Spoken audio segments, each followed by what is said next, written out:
زن دیوم گرفتن آسان است. مشکل حقوق او را ادا کردن و عدل کردن است که اکثر مردها این کار کردن نمیتوانند. خب خیال میکنند که حق زن دیوم فقط اما همخوابگی است.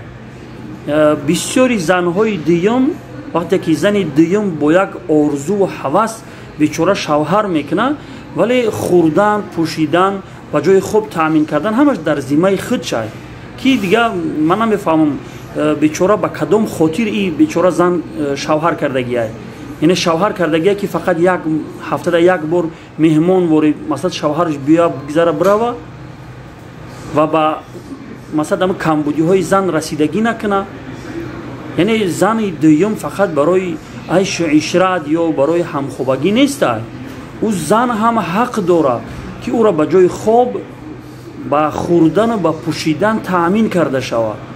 خب مردهایی که زن دیوم میگیره، یعنی میخواهی زن دیوم بگیره، همین سه چیز اساسی را مد نظر بکنه: خوردنش، پوشیدنش و جای خوب تأمین کردنش بر ذمه شما است، نه اینکه بر ذمه امو زن.